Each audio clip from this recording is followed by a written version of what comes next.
قرآن قرآن قرآن آسان درس قرآن۔ الحمدللہ رب العالمین والصلاة والسلام علی سید المرسلین، اما بعد فاعوذ باللہ من الشیطان الرجیم، بسم اللہ الرحمن الرحیم۔ الصلاة والسلام علیک یا رسول اللہ وعلی آلک واصحابک یا حبیب اللہ، الصلاة والسلام علیک یا نبی اللہ وعلی آلک واصحابک یا نور اللہ۔ سلسلہ ہے آسان درس قرآن۔ آج سورہ آل عمران کی آیت نمبر 40 سے قرآن پاک کا درس سنیں گے۔ اس سے پہلے وہ آیات گزری تھی جن میں حضرت زکریا علیہ السلام نے اللہ تعالیٰ کی بارگاہ میں اولاد کے لیے دعا کی اور انہیں بشارت دی گئی کہ اللہ تعالیٰ آپ کو اولاد عطا فرمائے گا۔ چونکہ حضرت زکریا علیہ السلام اپنی عمر مبارک میں بہت آگے تھے، بڑھاپے کی عمر تھی، اور زوجہ محترمہ بھی جو ہے وہ بڑی عمر کو پہنچ چکی تھی، تو آپ کو اس پر آپ کے دل میں یہ سوال آیا کہ اولاد کی پیدائش کی صورت کیسے ہوگی؟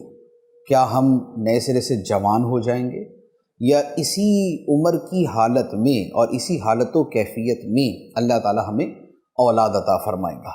تو یہاں سے اس کا تذکرہ شروع ہوتا ہے کہ حضرت زکریا علیہ السلام نے عرض کی، بسم اللہ الرحمن الرحیم، قال رب انا یکون لی غلام وقد بلغنی الکبر وامرأتی عاقر قال کذالک اللہ یفعل ما یشاء۔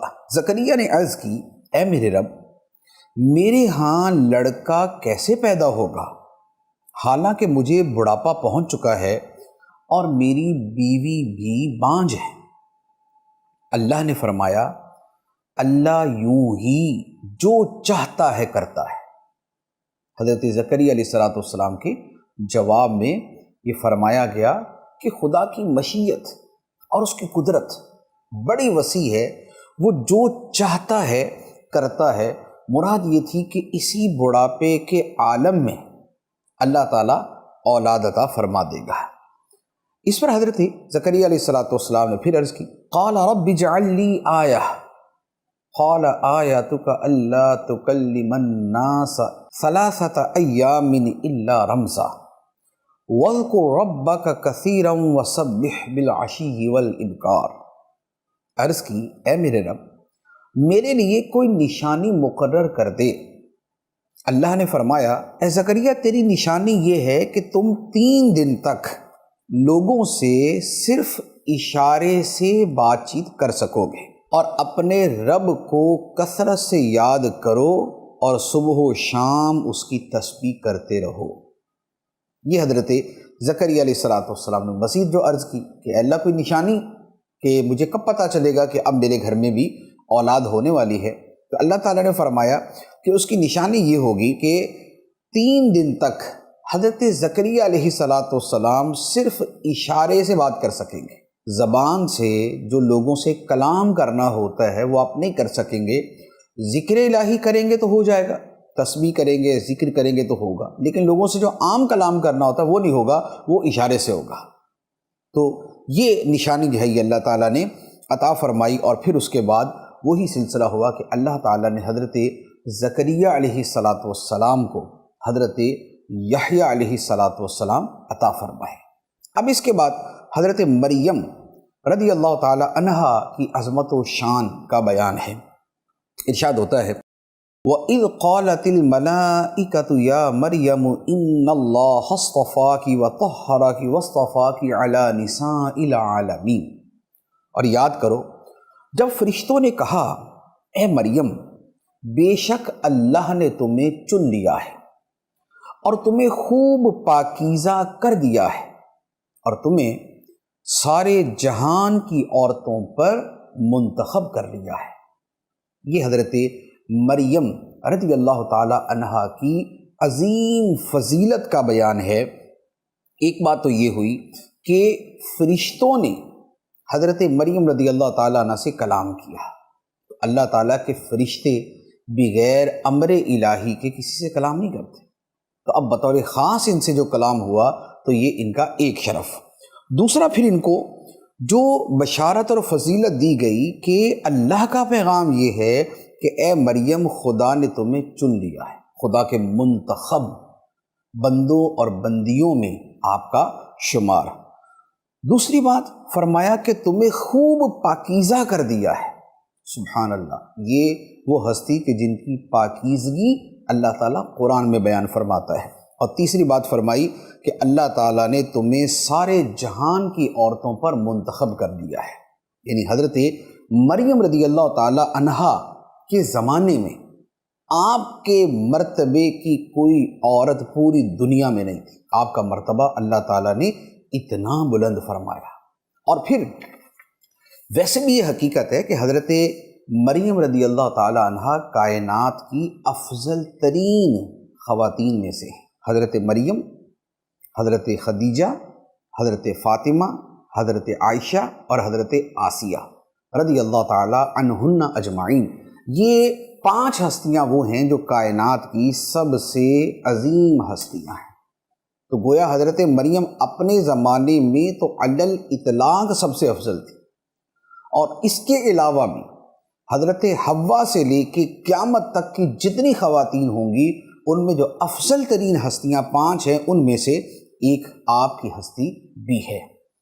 اچھا، حضرت مریم رضی اللہ تعالیٰ عنہ کے پاس جو فرشتے آئے تھے، ان فرشتوں میں حضرت جبرائیل امین علیہ السلام بھی شامل تھے، تو وہ بھی آپ کے پاس تشریف لائے۔ تو اب جو آپ کی عظمت و شان تھی اس کو بیان کرنے کے ساتھ اب اللہ کی طرف سے یہ پیغام اور یہ حکم بھی آپ کو دیا گیا۔ وہ کیا تھا؟ فرمایا یا مریم اقنتی لربک واسجدی وارکعی مع الراکعین، اے مریم اپنے رب کی فرما برداری کرو اور اس کی بارگاہ میں سجدہ کرو اور رکوع کرنے والوں کے ساتھ رکوع کرو۔ یہ اللہ تعالیٰ کی طرف سے حکم ہوا کہ آپ جو ہے وہ اپنے رب کی فرما برداری کریں، جو حکم خداوندی ہے اس پہ سر تسلیم خم اور اس کے اوپر عمل درآمد۔ اور دوسری بات، رب کی بارگاہ میں سجدہ اور رکوع کریں۔ تو عبادت، نماز، سجدہ، خدا کی بارگاہ میں جھکنا، یہ سب چیزیں آپ کو بطور خاص فرمائی گئی۔ اچھا، یہاں جو فرمایا گیا کہ رکوع کرنے والوں کے ساتھ آپ رکوع کریں، تو اس کا ایک مطلب تو یہ بھی ہو سکتا ہے کہ جو نماز کی جماعت ہوتی ہے آپ اس میں شرکت کریں، تو یہ مفہوم بھی ہو سکتا ہے۔ اور یہ بھی ہے کہ جب وہ نماز کے لیے حاضر ہوں تو اس وقت آپ بھی نماز کے لیے اہتمام کریں، تو آپ عورتوں کے ساتھ جو ہے وہ نماز کا اہتمام کریں۔ اب یہ جتنی باتیں بیان کی گئی، حضرت مریم کا واقعہ، حضرت زکریا علیہ السلام کا واقعہ، اب یہ تو ماضی کا وہ واقعہ ہے جس کا تعلق غیب کے ساتھ ہے، کیونکہ نبی پاک صلی اللہ تعالیٰ علیہ وآلہ وسلم نے تورات اور انجیل کا مطالعہ تو کیا نہیں تھا کہ آپ جو ہے وہ ان کتابوں کو پڑھتے رہتے ہوں تو آپ کو پتہ ہو کہ ان کے اندر کیا کیا بیان ہوا۔ اب بغیر پڑھے اور بغیر کسی کے بتائے پوری جو ہے وہ ایک جو ہے وہ صحت کے ساتھ اور درستی کے ساتھ ان واقعات کا بیان کرنا کیسے ممکن ہے؟ یہ ممکن نہیں مگر خدا کے بتانے سے۔ تو اللہ تعالیٰ نے یہ علم اور یہ خبریں نبی پاک علیہ السلام کو عطا فرمائی، تو اس لیے اللہ تعالیٰ فرماتا ہے ذَلِكَ مِنْ أَنْبَاءِ الْغَيْبِ نُوحِيهِ إِلَيْكَ وَمَا كُنْتَ لَدَيْهِمْ إِذْ يُلْقُونَ أَقْلَامَهُمْ أَيُّهُمْ يَكْفُلُ مَرْيَمَ وَمَا كُنْتَ لَدَيْهِمْ إِذْ يَخْتَصِمُونَ، یہ غیب کی خبریں ہیں جو ہم خفیہ طور پر تمہیں بتاتے ہیں، اور اے نبی تم ان کے پاس موجود نہ تھے جب وہ اپنی قلموں سے قرعہ ڈالتے تھے کہ ان میں کون مریم کی پرورش کرے گا، اور تم ان کے پاس نہ تھے جب وہ جھگڑا کر رہے تھے۔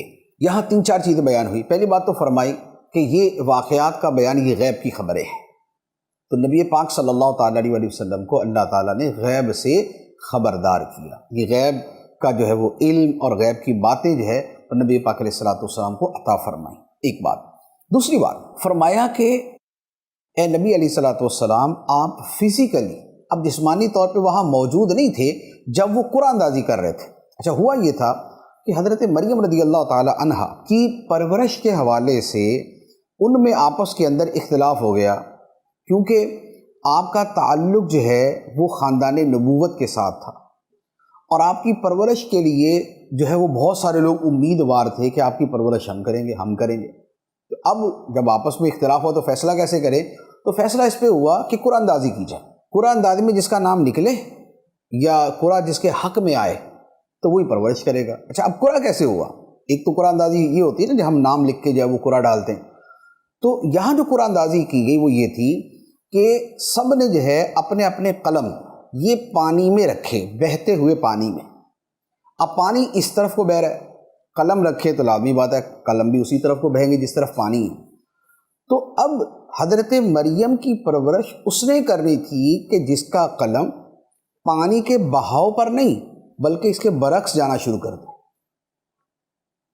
تو اب جب سب نے اپنے اپنے قلم ڈالے، یہاں جو فرمانا اِذْ یلقون اقلامہم، جب وہ اپنے قلم ڈال رہے تھے، تو جب انہوں نے قلم ڈالے تو جو حضرت زکریا علیہ السلام کا قلم تھا نا وہ ادھر کو چلنا شروع ہو گیا۔ تو پھر سب نے طے کر لیا کہ آپ کی پرورش حضرت زکریا علیہ السلام کریں گے۔ تو فرمایا کہ جب یہ آپس میں اختلاف کر رہے تھے، جب یہ قرآن اندازی کر رہے تھے، تو اس وقت اے نبی علیہ السلام آپ فزیکلی وہاں پر موجود نہیں تھے، لیکن اس کے باوجود آپ کو اس کا علم ہے۔ تو کیسے ہے؟ اللہ تعالیٰ کے غیب کی خبریں دینے سے۔ تو یہ دلیل ہے اس بات کی کہ اللہ کے نبیوں کو غیب کا علم ہوتا ہے، غیب کی خبریں انہیں عطا کی جاتی ہیں۔ اچھا، پھر قرآن اندازی کا بھی مسئلہ معلوم ہوا کہ قرآن اندازی جائز ہے۔ تو جائز کاموں کے اندر کہ جب بندہ کوئی فیصلہ نہ کر پا رہا ہو تو قرآن اندازی کی جا سکتی ہے۔ نبی پاک صلی اللہ تعالیٰ علیہ وآلہ وسلم بھی جب سفر میں جاتے تو اب ازواج مطہرات ساری کی ساری تو ساتھ جا نہیں سکتی تھی، تو اب کس کو لے کے جائیں؟ تو اس کے اوپر قرآن اندازی کی جاتی تھی۔ تو اب قرآن اندازی میں جس کا نام نکلتا تو پھر نبی پاک علیہ السلام اس کو ساتھ لے کے جاتے تھے۔ اب اس کے بعد حضرت عیسیٰ علیہ السلام کی ولادت کا تذکرہ ہے۔ فرمائے اذ قالت الملائکۃ یا مریم ان اللہ یبشرک بکلمۃ منہ اسمہ المسیح عیسی ابن مریم وجیہا فی الدنیا والآخرۃ ومن المقربین۔ اور یاد کرو جب فرشتوں نے مریم سے کہا، اے مریم، اللہ تجھے اپنی طرف سے ایک خاص کلمے کی بشارت دیتا ہے جس کا نام مسیح عیسیٰ بن مریم ہوگا، وہ دنیا و آخرت میں بڑی عزت والا ہوگا اور اللہ کے مقرب بندوں میں سے ہوگا۔ یہ ہے حضرت عیسیٰ علیہ السلام کی ولادت کی خوشخبری۔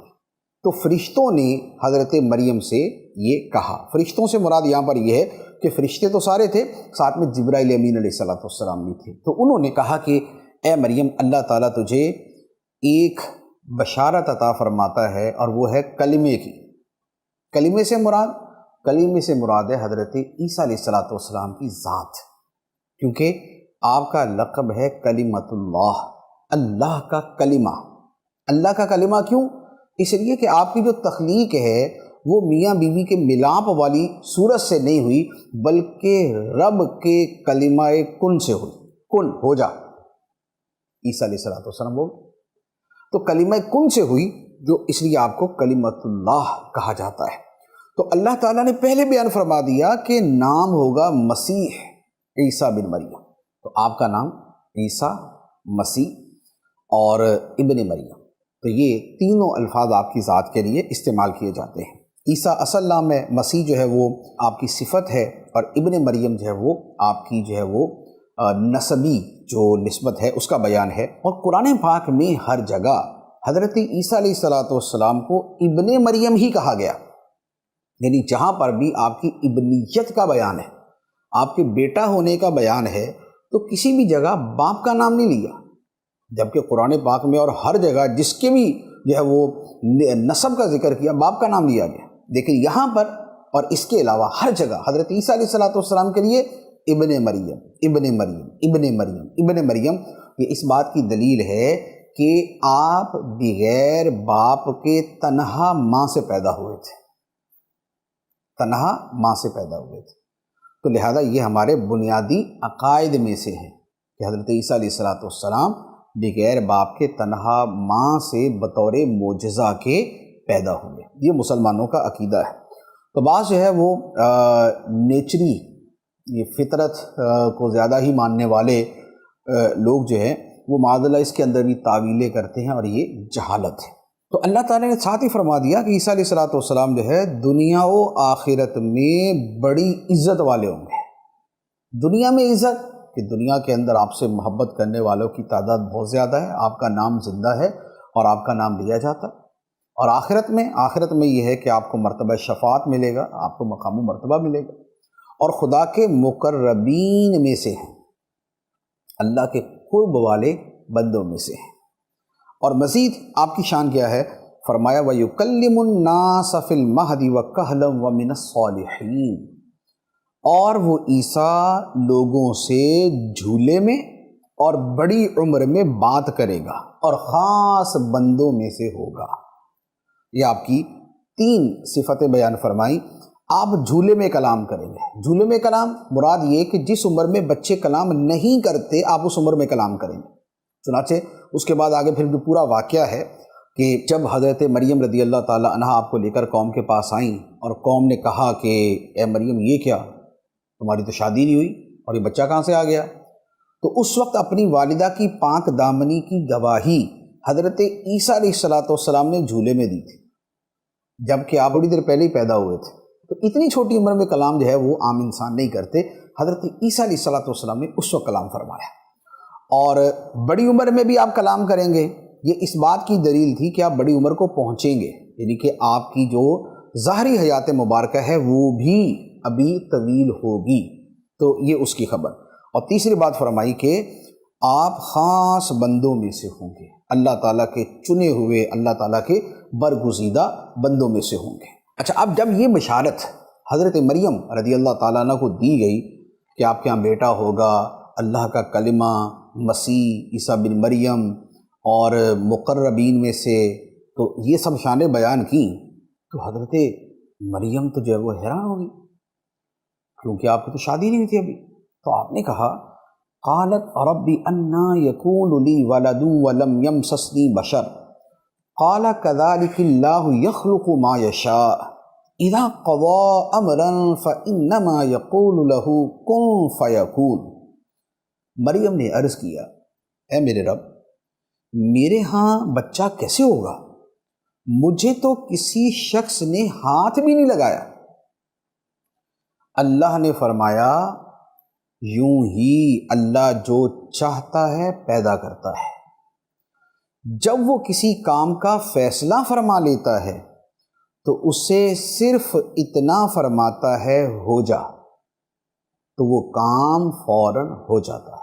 تو یہ حضرت مریم رضی اللہ تعالیٰ عنہ کے سوال کا جواب تھا۔ انہوں نے کہا کہ مجھے تو کسی انسان نے ہاتھ نہیں لگایا، میری شادی بھی نہیں ہوئی، اور خدا نے جو ہے وہ غلط کام سے بھی محفوظ رکھا، تو میرے یہاں اولاد ہوگی کیسے؟ تو اللہ تعالیٰ کی طرف سے جواب ملا کہ رب جو چاہتا ہے کرتا ہے۔ خدا کی شان ہے، اللہ تعالیٰ ایسے ہی جو ہے وہ عطا فرمائے گا، اور اللہ تعالیٰ جس چیز کا ارادہ فرما لے ہو جاتا ہے۔ اسباب جو ہے، اسباب کا اختیار کرنا ہمارے لیے ہوتا ہے، رب جو ہے وہ تو مسبب الاسباب ہے، اس کا کن فرما دینا شے کو وجود میں لے آتا ہے۔ اور ساتھ ہی اللہ تعالیٰ نے فرمایا وَيُعَلِّمُهُ الْكِتَابَ وَالْحِكْمَةَ وَالتَّوْرَاةَ وَالْإِنْجِيلَ، اور اللہ اسے کتاب اور حکمت اور تورات اور انجیل سکھائے گا۔ حضرت عیسیٰ علیہ السلام کو اللہ تعالیٰ کتاب اور حکمت اور تورات اور انجیل سکھائے گا۔ تو یہ ان کے مزید فضائل۔ اور پھر مزید حضرت عیسیٰ علیہ السلام کی شان کیا ہوگی، اب آگے بڑی تفصیل کے ساتھ مزید آیتوں کے اندر بھی اسے بیان فرمایا۔ وَرَسُولًا إِلَى بَنِي إِسْرَائِيلَ أَنِّي قَدْ جِئْتُكُم بِآيَةٍ مِّن رَّبِّكُمْ أَنِّي أَخْلُقُ لَكُم مِّنَ الطِّينِ كَهَيْئَةِ الطَّيْرِ فَأَنفُخُ فِيهِ فَيَكُونُ طَيْرًا بِإِذْنِ اللَّهِ وَأُبْرِئُ الْأَكْمَحَ وَالْأَبْرَصَ وَأُحْيِي الْمَوْتَى بِإِذْنِ اللَّهِ وَأُنَبِّئُكُم بِمَا تَأْكُلُونَ وَمَا تَدَّخِرُونَ فِي بُيُوتِكُمْ إِنَّ فِي ذَلِكَ لَآيَةً لَكُمْ إِن كُنتُم مُؤْمِنِينَ۔ اور وہ عیسیٰ بنی اسرائیل کی طرف رسول ہوگا، اور وہ ان سے کیا کہے گا کہ میں تمہارے رب کی طرف سے تمہارے پاس ایک نشانی لایا، وہ یہ ہے کہ میں تمہارے لیے مٹی سے پرندے جیسی ایک شکل بناتا ہوں، پھر اس میں پھونک ماروں گا تو وہ اللہ کے حکم سے فوراً پرندہ بن جائے گی، اور میں پیدائشی اندھوں کو اور کوڑ کے مریضوں کو شفا دیتا ہوں، اور میں اللہ کے حکم سے مردوں کو زندہ کرتا ہوں، اور میں تمہیں غیب کی خبر دیتا ہوں جو تم کھاتے ہو اور جو اپنے گھروں میں جمع کرتے ہو، بے شک ان باتوں میں تمہارے لیے بڑی نشانی ہے اگر تم ایمان رکھتے ہو۔ یہ ہے حضرت عیسیٰ علیہ السلام کے معجزات کا بیان، اور اللہ تعالیٰ نے فرمایا کہ اللہ تعالیٰ بنی اسرائیل کی طرف انہیں رسول بنا کے بھیجے گا، اور وہ بنی اسرائیل میں جب جائیں گے تو وہ جا کے ان سے کیا فرمائیں گے؟ ان سے کہیں گے کہ میں تمہارے پاس تمہارے رب کی طرف سے نشانی لایا ہوں، معجزات لے کے آیا ہوں، اور وہ معجزات کیا ہوں گے؟ یہ آپ کے عظیم الشان معجزات ہیں، یہ آپ کی عظیم معجزات ہے جن کا قرآن پاک میں بیان۔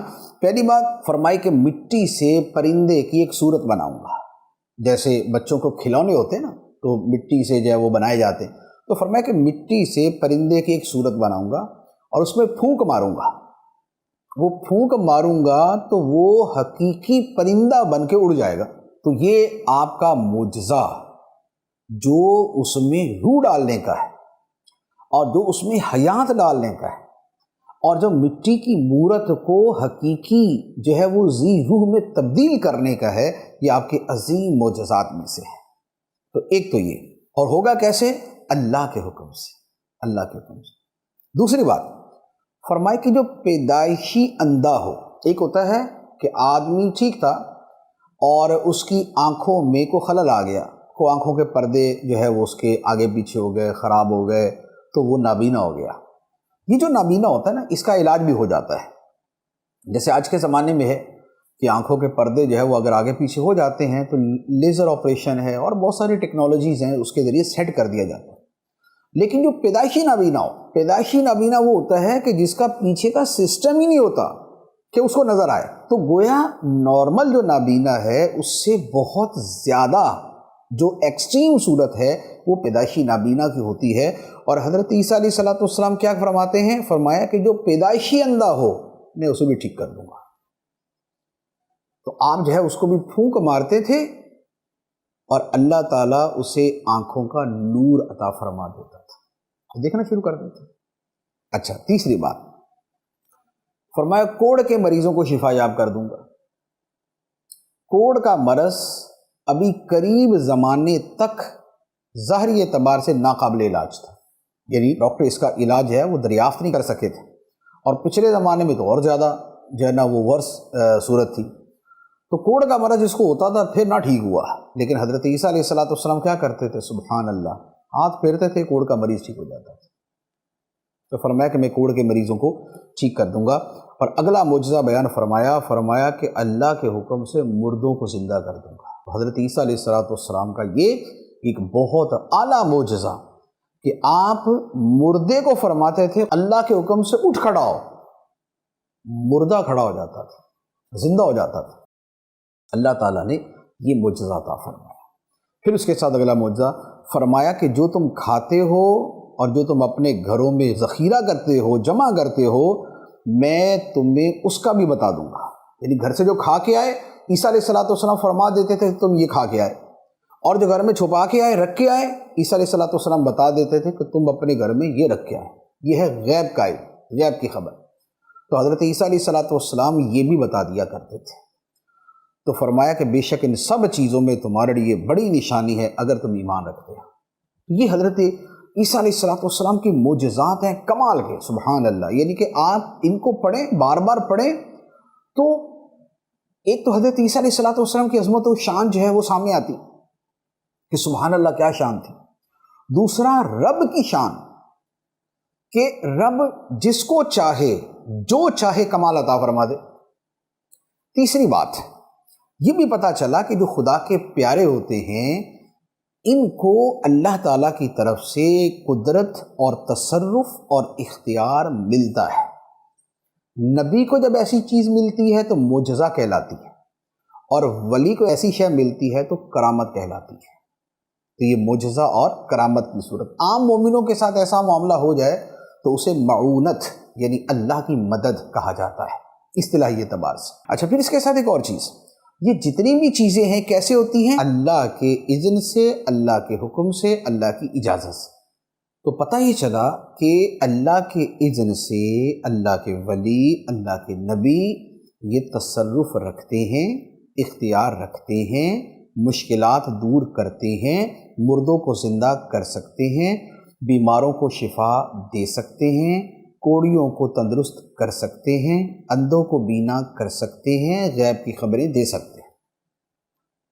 اور یہ ساری کی ساری چیزیں ان آیات کے اندر بیان ہوئی۔ تو یہ الحمدللہ یہی مسلمانوں کا اور اہل سنت کا عقیدہ ہے کہ اللہ تعالیٰ کے پیاروں کو یہ اختیارات دیے جاتے، تو یہ خدا عطا فرماتا ہے، تو خدا دے دے تو اس کی مرضی، جس کو جو چاہے عطا فرما دے، یؤتی من یشاء ذالک فضل اللہ، یہ اللہ کا فضل ہے، جسے چاہے عطا فرما دے۔ تو لہذا اس طرح کی چیزیں ماننا جو ہے یہ کسی کو شرک میں یا معاذ اللہ بدعت وغیرہ میں نہیں آتا، یہ قرآنی عقائد ہیں، یہ اختیارات، یہ حاجت روائی، یہ مشکل کشائی، یہ معجزات، یہ کرامات، یہ سب چیزیں جو ہے یہ قرآن سے ثابت ہیں۔ اچھا، اسی کے ساتھ ایک اور چیز بھی ہے کہ معجزات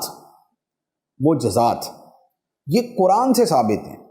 ابھی قریب زمانے میں کچھ ایسے لوگ گزرے ہیں جو نیچری اور نیچر پرست کہلاتے تھے، تو انہوں نے معجزات کا انکار کر دیا کہ نہیں جی وہ اصل میں یوں ہوتا ہے تو وہ یوں ہوتا ہے تو وہ یوں ہوتا ہے، کائنات میں جو چل رہا ہے اس سے ہٹ کر کچھ نہیں ہو سکتا۔ تو یہ ان کی جو ہے وہ لا علمی، کم علمی اور جہالت ہے۔ قرآن سے ثابت ہے کہ اللہ تعالیٰ نبیوں کو معجزے عطا فرماتا ہے۔ اب اس کے بعد مزید ارشاد فرمایا حضرت عیسیٰ علیہ السلام کے بارے میں، وَمُصَدِّقًا لِمَا بَيْنَ يَدَيَّ مِنَ التَّوْرَاةِ وَلِأُحِلَّ لَكُمْ بَعْضَ الَّذِي حُرِّمَ عَلَيْكُمْ وَجِئْتُكُمْ بِآيَةٍ مِّن رَّبِّكُمْ فَاتَّقُوا اللَّهَ وَأَطِيعُونِ۔ حضرت عیسیٰ کہیں گے اور مجھ سے پہلے جو تورات کتاب ہے اس کی تصدیق کرنے والا بن کر آیا، اور اس لیے کہ تمہارے لیے کچھ وہ چیزیں حلال کر دوں جو تم پر حرام کی گئی تھی، اور میں تمہارے پاس تمہارے رب کی طرف سے نشانی لے کر آیا، تو اللہ سے ڈرو اور میری اطاعت کرو۔ اس آیت مبارکہ میں بہت سی باتیں ہیں۔ ایک تو حضرت عیسیٰ علیہ السلام کے بارے میں یہ پتہ چلا کہ آپ تورات کی تصدیق کرنے والے ہیں، اور ہر بعد کا نبی پہلی والی نبیوں کی اور کتابوں کی تصدیق کرتا ہے، تو آپ تورات کی تصدیق کرنے والے۔ دوسرے نمبر پہ فرمایا کہ کچھ چیزیں جو تم پر حرام کر دی گئی تھی میں انہیں حلال کرنے آیا۔ یہ کیا ہے؟ بات یہ ہے کہ کچھ چیزیں یہ بنی اسرائیل پہ پہلے حلال تھی، لیکن ان کی کچھ حرکتوں کی وجہ سے ان پر حرام کر دی گئی۔ یہ قرآن پاک کے اندر یہ پوری اس کی تفصیل موجود ہے۔ تو اب حضرت عیسیٰ علیہ السلام فرماتے ہیں کہ وہ جو موسیٰ علیہ السلام کی شریعت میں تم پر کچھ چیزیں حرام کر دی گئی تھی، جیسے اونٹ کا گوشت ہے، چربی ہے، کچھ پرندے تھے، تو وہ چیزیں میں تم پہ حلال کرنے آیا۔ اچھا، اب اس کے ساتھ یہ بھی پتہ چلا کہ احکام منسوخ ہوتے ہیں۔ بعض لوگ جو ہے نا منسوخ ہونے کا انکار کرتے ہیں، وہ کہتے ہیں کہ اللہ نے جو حکم دے دیا بس وہ کبھی منسوخ نہ ہوا ہے نہ ہو سکتا ہے۔ تو بات یہ ہے کہ اب تو ٹھیک ہے کہ سرکار دو عالم صلی اللہ علیہ وسلم آخری نبی ہیں، آپ کے بعد اب کوئی حکم منسوخ نہیں ہو سکتا، کیونکہ منسوخ تو وحی سے ہونا تھا، اور نبی پاک علیہ السلام کے بعد وحی کا سلسلہ ختم ہو گیا۔ تو لہذا یوں تو ٹھیک ہے کہ ختم نبوت کے بعد نبی پاک علیہ السلام کے جو ہے وہ دنیا سے تشریف لے جانے کے بعد اب منسوخ ہونے والا سلسلہ ختم، لیکن جو پچھلی امتیں تھیں ان میں اور خود جو قرآنی احکام ہیں اور جو اسلام کے احکام ہیں ان میں نسخ ہوتا رہا، اور اسی کی یہ دلیل بھی ہے کہ جو چیزیں موسیٰ علیہ السلام کی شریعت میں حرام کی گئی تھی حضرت عیسیٰ علیہ السلام فرماتے ہیں میں انہیں حلال کروں گا۔ اس سے پتہ چلا نسخ ہوتا ہے۔ اچھا، اس کے ساتھ ایک اور بات یہ پتہ چلی کہ اللہ کے نبی حلت و حرمت کو اپنی طرف منسوب کر لیتے ہیں، اور یہ خدا نے ان کو اختیار دیا ہوتا ہے یعنی اور کوئی بندہ نہیں کہہ سکتا. مثال کے طور پہ اگر ہم عالم ہیں، مفتی ہیں، تو ہم یہ نہیں کہہ سکتے کہ جناب میں نے لوگوں پہ اس کو حرام کر دیا، میں نے لوگوں پہ سود حرام کر دیا. میں نے نہیں کیا، اللہ نے کیا، اللہ کے نبی نے کیا. تو جو غیر نبی ہے وہ یہ نہیں کہہ سکتا کہ میں نے حرام کیا، میں نے حلال کیا. میں نے حلال کیا، میں نے حرام کیا، یا تو رب فرمائے گا جو حقیقی شارع ہے، شریعت دینے والا ہے، اور یا اس کی عطا سے اس کے نبی فرما سکتے ہیں.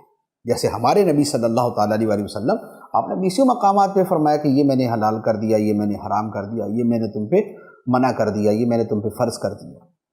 تو یہ نسبت کرنا جو ہے یہ درست ہے. اچھا، اب یہ سارے اختیارات، ساری عظمتیں، ساری شانیں، ان سب کے بعد بھی یہ ذہن میں رکھنا ہوتا ہے کہ نبی عظمتوں، معجزات اور مرتبوں کے باوجود رب نہیں بنتا، بندہ رہتا ہے. وہ بندہ ہی ہوتا ہے، مخلوق ہی ہوتا ہے، رب نہیں ہوتا. تو فرمایا ان اللہ ربی و ربکم فاعبدوہ ھذا صراط مستقیم. بے شک اللہ میرا اور تمہارا سب کا رب ہے، تو اسی کی عبادت کرو، یہی سیدھا راستہ ہے. تو لہذا عیسیٰ علیہ السلام رب نہیں ہے، رب کے بندے ہیں. ہمارے آقا صلی اللہ تعالیٰ علیہ وسلم ساری کائنات سے افضل، حضرت عیسیٰ علیہ السلام سے بھی افضل، لیکن سب کے باوجود کیا ہیں؟ اشہد ان محمدن عبدہ و رسولہ. میں گواہی دیتا ہوں کہ محمد صلی اللہ علیہ وسلم اللہ کے بندے ہیں اور اس کے رسول. تو لہذا کوئی نبی، کوئی ولی، کوئی غوث، کوئی قطب، اس کو جو بھی مرتبہ مل جائے وہ رب کا بندہ رہتا ہے، وہ رب کے اختیار میں ہوتا ہے، اس کا سب کچھ اس کے رب کی عطا سے ہوتا ہے. تو یہ والی ساری ڈسکشن جو ہے اب یہ مکمل ہوئی. اب اس کے بعد حضرت عیسیٰ علیہ السلام نے اپنی قوم میں زندگی گزاری اور ان کو جو ہے وہ آپ نے دعوت دی، حق کی دعوت دی. اب اس کے کچھ واقعات کا بیان ہے. فرمایا فَلَمَّا أَحَسَّ عِيسَى مِنْهُمُ الْكُفْرَ قَالَ مَنْ أَنصَارِي إِلَى اللَّهِ قَالَ الْحَوَارِيُّونَ نَحْنُ أَنصَارُ اللَّهِ آمَنَّا بِاللَّهِ وَاشْهَدْ بِأَنَّا مُسْلِمُونَ. پھر جب عیسیٰ نے ان بنی اسرائیل سے کفر پایا تو آپ نے فرمایا کہ اللہ کی طرف ہو کر کون میرا مددگار ہوتا ہے. مخلص ساتھیوں نے کہا ہم اللہ کے دین کے مددگار ہیں، ہم اللہ پر ایمان لائے اور آپ اس پر گواہ ہو جائیں کہ ہم یقیناً مسلمان ہیں. جب قوم کو سمجھایا، کیونکہ حضرت عیسیٰ علیہ السلام یہودیوں کی اصلاح کے لیے آئے تھے، بنی اسرائیل کے یہودیوں کی اصلاح کے لیے آئے تھے، لیکن ان کی طرف سے جو نفرت، عداوت، مخالفت یہ بہت زیادہ تھی. تو جب آپ نے ان سے کفر پایا تو آپ نے کہا کہ کون اللہ کی طرف ہو کے میری مدد کرتا ہے. تو آپ نے اپنے لوگوں سے مدد طلب کی. تو جو آپ کے حواری تھے، حواری کا مطلب ہے مخلص ساتھی، تو انہوں نے کہا کہ ہم اللہ کے دین کے مددگار ہیں. الفاظ ہیں نحن انصار اللہ، ہم اللہ کے مددگار ہیں، مراد اللہ کے دین کے مددگار ہیں. تو ہم اللہ پر ایمان لائے اور اے عیسیٰ علیہ السلام آپ گواہ ہو جائیں کہ ہم یقیناً مسلمان ہیں. تو یہ حضرت عیسیٰ علیہ السلام کے جو صحابہ تھے، یہ ان کی فضیلت ہے، جو قریبی صحابہ تھے کہ انہوں نے آپ کی مدد کی. اور اسی سے یہ بھی پتہ چلا کہ مدد مانگنا مخلوق سے یہ درست ہے. حضرت عیسیٰ علیہ السلام نے مدد مانگی، حضرت عیسیٰ علیہ السلام نے مدد کی بھی، آپ نے اندھوں کو بینا کیا، کوڑیوں کو شفا یاب کیا، مشکل کشائی کی بھی، اور اپنے لوگوں سے مدد بھی مانگی. تو استعانت یعنی مدد مانگنا اور مدد کرنا یہ دونوں درست ہیں. اور یہ جو حواری تھے یہ مخلص لوگ تھے اور ان کی تعداد تھی 12. یہ 12 افراد تھے جو بڑے مخلص تھے. اب اس کے بعد کیا ہوا، انہوں نے مزید جو ہے وہ دعا کی، ربنا آمنا بما انزلت واتبعنا الرسول فاکتبنا مع الشاہدین. اے ہمارے رب، ہم اس کتاب پر ایمان لائے جو تو نے نازل فرمائی اور ہم نے رسول کی اتباع کی، پس ہمیں گواہی دینے والوں میں سے لکھ دیں. تو یہ جو حواری تھے انہوں نے اپنے ایمان پر حضرت عیسیٰ علیہ السلام کو گواہ بنایا اور اللہ کی بارگاہ میں عرض کی کہ مولا یہ لوگ حضرت عیسیٰ علیہ السلام کو مان رہے یا نہیں مان رہے یہ ان کا معاملہ، لیکن ہم سچے غلام ہیں، ہم دین خدا کے مددگار ہیں، ہم اللہ کی کتاب پہ ایمان رکھتے ہیں، ہم رسول کی پیروی کرتے ہیں، تو ہمیں جو ہے وہ مددگاروں میں اور گواہوں میں شمار فرما. اب اس سے بعد اگلی آیت ہے اور اس آیت میں ایک واقعہ ہے پورا جو بڑے اختصار کے ساتھ جو ہے وہ الفاظ کے اندر بیان کر دیا گیا. وہ کیا ہے؟ فرمایا وَمَكَرُوا وَمَكَرَ اللَّهُ وَاللَّهُ خَيْرُ الْمَاكِرِينَ، اور کافروں نے خفیہ منصوبہ بنایا اور اللہ نے خفیہ تدبیر فرمائی، اور اللہ سب سے بہتر خفیہ تدبیر فرمانے والا ہے۔ یہ کیا ہے کہ کافروں نے خفیہ منصوبہ بنایا، کافروں نے مکر کیا، کافروں نے سازش کی، اور اللہ نے خفیہ تدبیر فرمائی۔ تو یہاں پر پہلے تو یہ عرض کر دوں کہ یہ قرآن پاک کا جو ترجمہ میں نے آپ کے سامنے پڑھا ہے، تو لفظ ہے مکر۔ مکر کو ہماری عام زبان میں تو دھوکہ اور فریب کہتے ہیں، لیکن عربی زبان میں مکر دھوکہ فریب کے معنی میں بھی آتا ہے اور کسی خفیہ منصوبے کے معنی میں بھی آتا ہے۔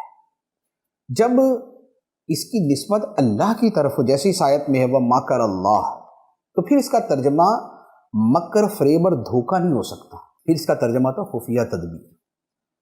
ہاں، کافروں نے جو کیا وہ مکر تھا، وہ دھوکہ تھا، وہ فریب تھا۔ اردو میں کئی مترجمین ہیں، ترجمہ کرنے والے، کہ جنہوں نے اس آیت کے ترجمے میں خطا کی ہے، کہ معاذ اللہ انہوں نے ترجمہ ایسا کر دیا کہ کافروں نے مکر کیا اور خدا نے بھی مکر کیا، معاذ اللہ۔ تو یہ بڑا غلط ترجمہ ہے، یہ نہیں کیا جا سکتا۔ یہ الحمدللہ یہ امام اہل سنت مجدد دین و ملت الشاہ امام احمد رضا خان علی رحمۃ الرحمن کا حسن ادب اور حسن فہم اور آپ کی کثرت علمی تھی کہ آپ نے جو ایگزیکٹ صحیح ترجمہ تھا وہ کیا ہے۔ کہ میں نے ترجمہ پڑھا ہے یہ تو کنز العرفان ہے، جو میرا ترجمہ ہے یہ وہ ہے، لیکن یہ ترجمہ لیا اعلیٰ حضرت علیہ رحمہ ہی سے ہے۔ تو کافروں نے خفیہ منصوبہ بنایا، سازش کی، مکر کیا، اور اللہ نے خفیہ تدبیر فرمائی۔ اب اس کی پورا جو واقعہ ہے وہ کیا ہے؟ وہ یہ ہے کہ بنی اسرائیل کے یہودی چونکہ حضرت عیسیٰ علیہ السلام کے دشمن تھے، اور ان کی پرانی ہسٹری بھی اسی طرح کی تھی کہ یہ انبیاء علیہ السلام کو شہید کرتے تھے، اور انہوں نے بہت سارے نبیوں کو شہید کیا۔ تو انہوں نے حضرت عیسیٰ علیہ السلام کے خلاف بھی منصوبہ بنایا کہ آپ کو شہید کر دیا جائے۔ چنانچہ کورٹ کے اندر بادشاہ کے پاس عدالت میں یہ کیس لے کر گئے، اور اپنی طرف سے انہوں نے حضرت عیسیٰ علیہ السلام کو سولی دینے کا، صلیب پہ لٹکانے کا انہوں نے پلان بنا لیا۔ اب ہوا یہ کہ حضرت عیسیٰ علیہ السلام ایک گھر کے اندر تشریف فرما تھے، ان لوگوں کو مل نہیں رہے تھے، تو انہوں نے آپس میں یہ پلان کیا کہ بھئی کہاں سے تلاش کریں۔ تو آپ کے ساتھیوں میں سے ایک بندے کو انہوں نے اپنا جاسوس بنایا اور اس کو جو ہے وہ بھیج دیا کہ وہ مخبری کرے۔ تو اس نے جب حضرت عیسیٰ علیہ السلام کو دیکھا تو اس نے آ کے مخبری کر دی کہ حضرت عیسیٰ علیہ السلام فلاں جگہ پہ۔ اب یہ سارے جو ہے نا وہ گئے، اور وہ بندہ آگے آگے چلا گیا۔ اب وہ بندہ جب آگے پہنچا حضرت عیسیٰ علیہ السلام کے پاس، تو اللہ تعالیٰ نے کیا کیا؟ اب کافر تو اپنا منصوبہ اور پلان کر کے آ گئے، لیکن اللہ تعالیٰ نے کیا کیا؟ اللہ تعالیٰ نے حضرت عیسیٰ علیہ السلام کی حفاظت فرمائی، اور کمال کی حفاظت فرمائی کہ حضرت عیسیٰ علیہ السلام کو جبرائیل امین علیہ السلام کے ذریعے زندہ آسمانوں پر اٹھا لیا، زندہ آسمانوں پر اٹھا لیا۔ تو آپ تو حضرت جبرائیل امین علیہ السلام کے ذریعے آسمانوں پہ تشریف لے گئے، اور وہ بندہ کہ جس نے جاسوسی کی تھی اور مخبری کی تھی، اس کی شکل اللہ تعالیٰ نے حضرت عیسیٰ علیہ السلام جیسی بنا دی۔ اب جب وہ یہودی اندر پہنچے اور انہوں نے آ کے دیکھا، تو وہ جو ان کا اپنا بندہ تھا وہ ان کو حضرت عیسیٰ علیہ السلام نظر آیا۔ انہوں نے اسی کو پکڑا اور لے گئے اس کو سولی پہ چڑھانے کے لیے۔ اب وہ چیخے چلائے کہ نہیں میں فلاں ہوں، میں فلاں ہوں، میں فلاں ہوں۔ لوگ بولے کیسا جھوٹ بولتا ہے، جس کی شکل عیسیٰ علیہ السلام والی، اور یہ کہہ رہا میں وہ ہوں ہی نہیں۔ انہوں نے جا کے اسے سولی پر چڑھا دیا اور اسے مار دیا۔ تو اب کیا ہوا کہ مرنے والا تو وہ مخبر تھا، اور عیسیٰ علیہ السلام زندہ سلامت آسمانوں پر گئے۔ اور یہ قرآن پاک کے اندر جو ہے وہ بیان ہے کہ یہ لوگ جو ہے یہ آپ کو شہید نہیں کر سکے تھے، وما قاتلوہ وما صلبوہ۔ اللہ تعالیٰ نے فرمایا کہ یہ یہودی بنی اسرائیل یہ حضرت عیسیٰ علیہ السلام کو نہ شہید کر سکے اور نہ ان کو سولی پہ چڑھا سکے، تو لہذا وہ محفوظ، اور یہ بندہ جو ہے یہ مارا گیا۔ تو یہ تھا ان لوگوں کا جو منصوبہ اور سازش تھی، اور اس کے مقابلے میں خدا کی تدبیر۔ تو اللہ نے اپنی تدبیر سے حضرت عیسیٰ علیہ السلام کی حفاظت فرمائی۔ اگلی آیات کے اندر مزید اسی کا بیان ہے۔ اللہ تعالی ہمیں فہم قرآن عطا فرمائے اور قرآن کے مطابق عقیدے رکھنے کی توفیق عطا فرمائے، آمین، بجاہ النبی الامین صلی اللہ علیہ وسلم۔ قرآن قرآن قرآن